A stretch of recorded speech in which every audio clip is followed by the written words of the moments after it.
Hazırım. Herkese merhaba arkadaşlar. Nasılsınız? Umuyorum ki hepiniz çok iyisinizdir. Sizlerle uzun zamandır sohbet etmediğimi fark ettim. Bugün hem biraz sizinle sohbet etmek hem de yeni projelerim hakkında konuşmak istiyorum. Birkaç küçük duyurum var. Bunları sizlerle paylaşmak istiyorum. Hazırsanız başlayalım. Like and subscribe.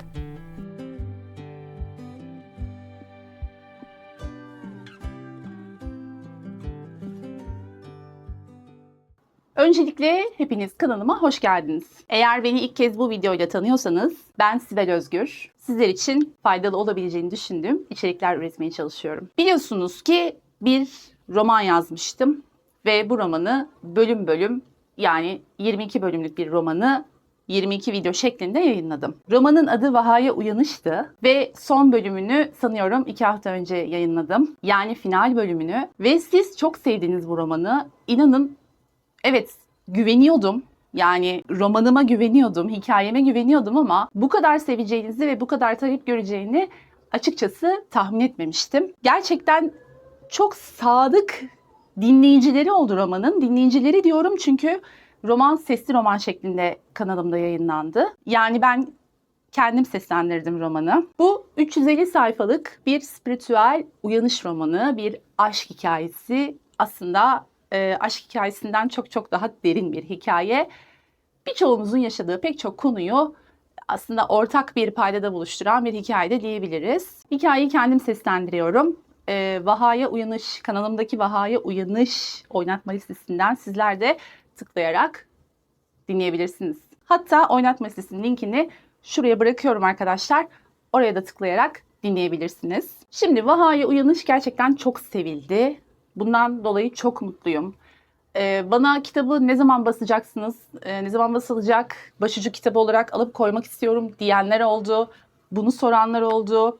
Hikayeyi nasıl yazdığımı, nereden esinlendiğimi merak ettiniz. Bunları da soranlar oldu arkadaşlar. Gerek videoların altındaki yorumlardan, gerekse Instagram DM'den mesaj olarak attınız ve sordunuz. Şimdi bugün biraz bunları anlatacağım bu videoda. Ama dediğim gibi eğer hala dinlemediyseniz romanı, bence kesinlikle bir şans vermeniz gerekir. Çünkü eminim kendinizden çok şey bulacaksınız ve neyi neden yaşadığınızı çok net bir şekilde anlayabileceksiniz diye düşünüyorum. Eğer hayatınızda anlamlandıramadığınız bir takım şeyler yaşıyorsanız, özellikle de aşk hikayeleri. Yani ben neyin içine düştüm, neden böyle bir şey yaşıyorum, neden bu kadar acı çekiyorum, aşk bu kadar acılı olmamalı, bu kadar ızdıraplı olmamalı diye düşünüyorsan kesinlikle bu romanı dinlemelisin. Şimdi bu romanı nasıl yazdığıma dair sorular gelmişti. Merak etmişti takipçilerim. Ben açıkçası ilk etapta böyle bir roman arayışındaydım ve piyasada böyle bir romanın olmadığını, yani istediğim gibi bir romanın olmadığını fark ettim. Yani benim aradığım spiritüel uyanış, böyle farkındalık, işte kundalini uyanışı, ruhsal bağlantılar, acılı aşklar, ızdıraplı aşklar, yani bunları neden yaşıyoruz gibi bir arayışa girmiştim. Bununla ilgili birçok kişisel gelişim kitabı okumuştum. Yani bilgilendirici birçok kitap okumuştum aslında ama böyle bir roman arıyordum. Evet, belki vardır arkadaşlar. Bu arada eğer bildiğiniz bir şey varsa lütfen yorumlar bölümüne yazın. Hem beni hem de dinleyicilerimizi bilgilendirmiş olursunuz. Ama ben tam aradığım kafamdaki o romanı bulamamıştım. O hikayeyi bulamamıştım açıkçası. Sonra dedim ki neden bunu ben yazmıyorum? Sonra bu fikir birden aklıma geldi. Hani hep diyorum ya, kalbinizin sesini dinleyin diye. Kalbimden böyle bir ses geldi. Yapabilirsin, yazabilirsin. Sen neden yazmıyorsun gibilerinden. Ya ben hayatımda hiç kitap yazmamıştım daha önce. Nasıl yaparız, nasıl ederiz falan bayağı bir düşündüm. Fikri çünkü çok aklıma yattı. Ve zaten hikaye böyle parça parça, bölüm bölüm artık böyle aklıma gelmeye başladı. İlham şeklinde geliyordu. Ve ben onları her seferinde not alıyordum. Ve o kadar alakasız zamanlarda geliyordu ki fikirler aklıma. Örneğin temizlik yaparken bir anda aklıma böyle bir şurayı da şöyle yapayım, burayı da böyle yapayım. İşte araç kullanırken, trafikteyken mesela aklıma geliyordu. Hemen notlarını alıyordum telefonuma. Ya dediğim gibi böyle olur olmadık yerlerde, saçma sapan yerlerde aklıma çok güzel fikirler geliyordu arkadaşlar. Bunların hepsini derledim, toparladım ve taslağı oluşturdum.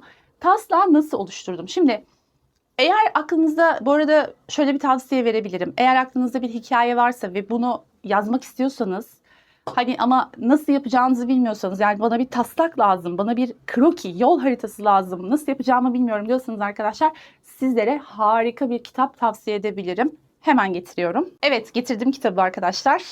Kitap şöyle bir kitap. Yazarın Yolculuğu diye bir kitap. Pardon. Yazarı Christopher Vogler. Şu şekilde arkadaşlar. Göstereyim kapağını. Bu kitap inanılmaz bir şey arkadaşlar. İnanın bana, bu kitap o kadar mükemmel bir şey ki, yani size sıfırdan başladığınızda bile nasıl bir kitap yazabileceğinizi taslağı veriyor. Aslında kahramanın yolculuğu da diyebiliriz.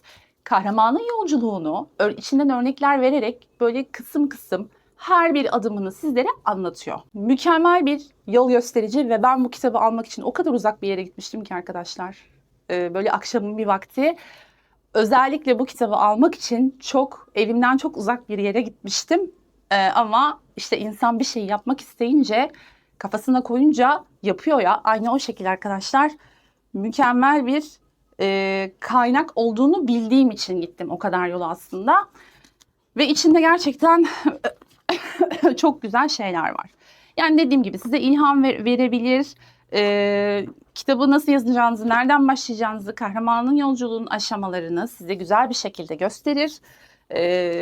Yani buradan çok büyük bir yardım alabilirsiniz. Hani şöyle bir fikriniz varsa, ya benim aklımda çok güzel bir hikaye var, yeteneğim de var ama nasıl yapacağımı bilmiyorum diyorsanız arkadaşlar, kesinlikle bu kitabı edinmenizi tavsiye ediyorum. Evet, ben bunu oturdum arkadaşlar, böyle üniversite sınavına çalışır gibi, yani o üniversite sınavına çalıştığım yıllardaki gibi oturdum. Böyle bakın zaten görüyorsunuz. Şuralarda şöyle altlarını çizmişim. Mesela görseller falan var böyle kitabın içinde. Mesela biçim değiştirici demiş. Bu da kahramanın yolculuğunun aşamalarından birisi. Şöyle biçim değiştirici demiş. Böyle görsel örnekler vermiş. Filmlerden, çok ünlü filmlerden, Titanic, Yüzüklerin Efendisi gibi çok ünlü filmlerden de hani neresinin, hangi aşamalarının işinize yarayacağını söylemiş. Çünkü zaten hem filmlerde hem de kitaplarda kullanılan ana taslak genel hatlarıyla kahramanın yolculuğudur ve siz aslında o taslağa göre kendi özgünlüğünüzü katarak kitabı yazarsınız. Ama bir yol haritasıdır, iyidir. Bakın hep şöyle şeyler yapmışım. Böyle altlarını çizmişim, kırmızılarla ünlemler, bir şeyler, görüyor musunuz? Yani oturdum ben bunu böyle ders çalışır gibi bitirdim arkadaşlar. Notlarımı aldım. Sonra da oturup kitabımı yazdım. Bu benim ilk kitabımdı bu arada, Vaha'ya Uyanış. İlk yazdığım romandı. Bu şekilde bitti. Tabii bir romanların da bir demlenme süreleri olur ya, hikayelerin. Yaklaşık 2 sene boyunca bu hikaye demlenmesini bekledim. Kafamda hani acaba bir yerlerini değiştirebilir miyim falan gibi böyle bir düşünce oluştu. Biraz beklettim, demledim daha doğrusu. Sonra arkadaşlar baktım hikaye güzel ve ben bunu kendi YouTube kanalımda yayınlamaya karar verdim. Ücretsiz bir şekilde herkes ulaşabilir. İlerleyen dönemlerde belki sadece katıl üyelerine özel yayınlayabilirim. Ama şu an için en azından bir süreliğine daha bu şekilde ücretsiz bir şekilde herkes erişebilir arkadaşlar. Evet, Vaha'ya Uyanış bu şekilde arkadaşlar. Sonra bu dediğim gibi 350 sayfalık bir romandı. Sonrasında bir kitap daha yazdım. Bu kitap, yani yazdığım bu ikinci kitap arkadaşlar, biraz daha böyle gölge yanlarımız, işte bizi harekete geçiren cinsel dürtülerimiz ya da cinsel dürtülerimizin altında yatan psikolojik nedenler gibi böyle çok derin, çok ruhsal bağlantıların aslında olduğu ve insanların birbirlerinin gölgelerini nasıl tetiklediğine dair, özellikle cinsel konularda bunlara dair bir hikaye arkadaşlar. Tabii ki kuzguna yavrusu kartal mı görünürdü? Öyle bir şey vardı. Neydi o lafın doğrusu? Şahine yavrusu kuzgun mu görünürdü? Biliyorsanız yazın arkadaşlar, şu an hatırlayamadım lütfen lafın doğrusunu. Ya öyle bir şeydi, neyse. Benim de tabii ki işte arkadaşlar çok güzel bir hikaye oldu falan filan demem çok normal. Çünkü ben yazdım bunu. Ama arkadaşlar bakın, lütfen vaktinizi ayırın ve dinleyin. Hem bana destek olmuş olursunuz hem de ben aslında bu süreçte dinleyicilerimin de sürece dahil olmasını istiyorum. Yorum yapın, görüşlerinizi bildirin. Özellikle hikayelerle ilgili şurası şöyle olsa daha güzel olurdu diyebilirsiniz arkadaşlar. Bu arada bazı takipçilerim kendi hikayelerini, çok ilginç hayat hikayelerini bana anlatmak istiyorlar. Onları hikayeleştirebilir miyim diye soruyorlar. Vaktim olduğu zaman bunların hepsini yapmayı düşünüyorum arkadaşlar. Eğer çok ilginç bir hayat hikayenizin olduğunu düşünüyorsanız bunu da birlikte konuşup hikayeleştirebiliriz. Yani neden olmasın? Birbirimize faydamız olacaksa. Evet arkadaşlar, dediğim gibi ikinci kitabım olan İki Ateş Arasında kitabın adı. Bu da 250 sayfalık bir kitap. O da yaklaşık bir 22 bölüm çıkar diye düşünüyorum. Yani Vaha'ya Uyanış gibi bölüm bölüm yayınlamayı düşünüyorum sesli kitap şeklinde. Yine kendim seslendireceğim. Yine ücretsiz bir şekilde, herkese açık bir şekilde bunu dinleyebileceksiniz arkadaşlar. YouTube kanalımda İki Ateş Arasında oynatma listesinin adı altındaki videolarda bunu dinleyebileceksiniz. Ama dediğim gibi şimdilik evet ücretsiz ama daha sonra katıl üyelerine özel yapmayı düşünüyorum. Kitap şeklinde satmayı şimdilik düşünmüyorum.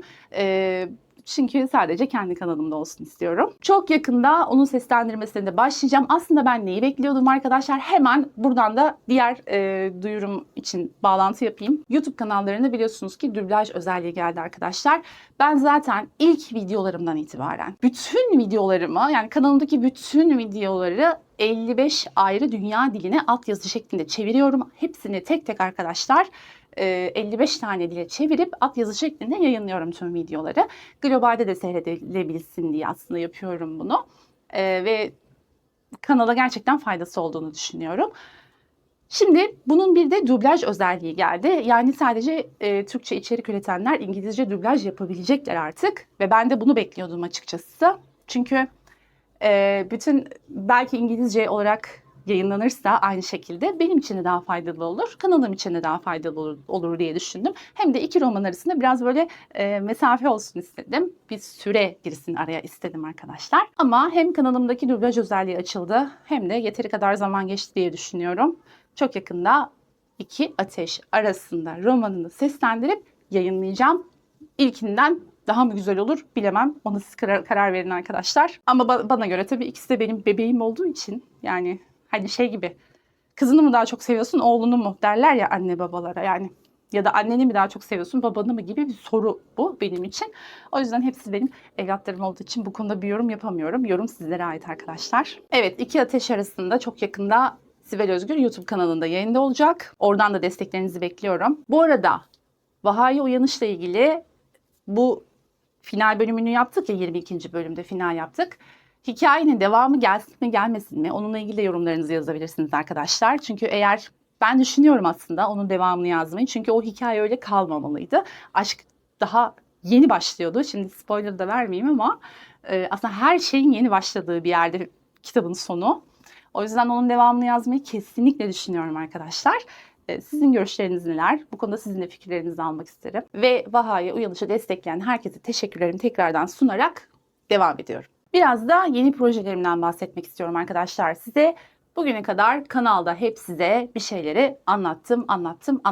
Ama şunu anladım ki evet, gerçekten bu videoları da çok seviyorsunuz. Ama bir şeyleri artık dinlemek değil, görmek istiyorsunuz. YouTube izleyicisi genelde bu şekilde arkadaşlar.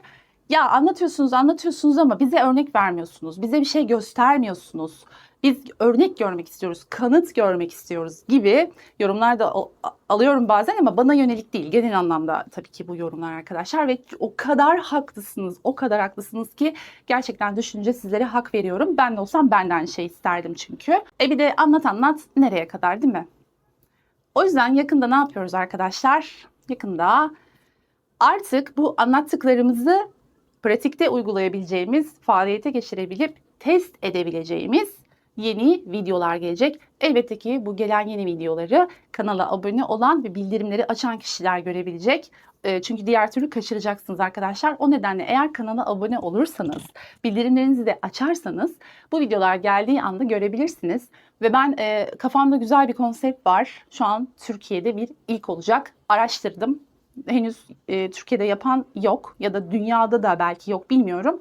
Çok globale çıkmadım ama Türkiye'de araştırdığımda bu konsept aslında var ama yani benim kanal konseptime uygun bir şekilde yok. Biraz farklı. Yani şimdi tam açıklayamıyorum tabii ki. Yakında zaten göreceksiniz.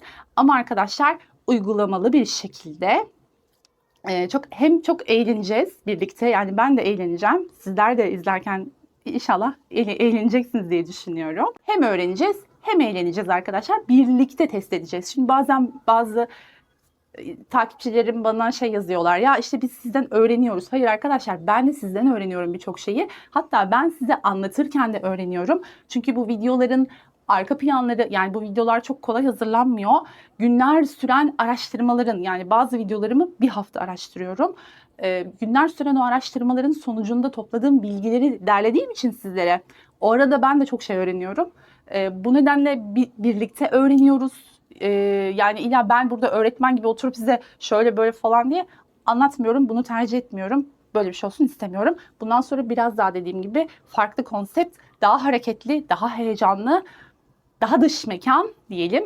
Bununla ilgili ekipmanlarımı almaya çalışıyorum şu anda. O yüzden arkadaşlar sizler de bana destek olursanız çok sevinirim. Nasıl destek olacaksınız? Kanala abone olacaksınız. Videoları beğenip sonuna kadar izleyeceksiniz ve yorum yapacaksınız. Bunların hepsi ücretsiz. Bu şekilde destek olabilirsiniz. Bu kadar basit arkadaşlar. Ben de rahat rahat ekipmanlarımı alıp kanalımı güçlendirmek ve bu kanalda sizlere inanılmaz içerikler çekmek istiyorum. Çok araştırıyorum. Ne yapabilirim? Farklı ne yapabilirim? Eğlenceli, öğretici, bilgilendirici ne yapabilirim diye de düşünüyorum açıkçası. Hepsini planlıyorum arkadaşlar. Bunların çok yakında, sanıyorum yaz sonu gibi falan artık yavaş yavaş başlarız. O zamana kadar da işte şu iki ateş arasında romanını yayınlarım. Yani yakında bizi bayağı maceralı ve heyecanlı günler bekliyor diyebilirim arkadaşlar. İnanın heyecanlıyım yani. Bunun yanı sıra arkadaşlar, tabii ki bunlar çok kolay olmuyor. Çok inanılmaz emek ve zaman gerektiren ve aynı zamanda da bütçe gerektiren şeyler. Hadi bütçe kısmını bir kenara koyalım.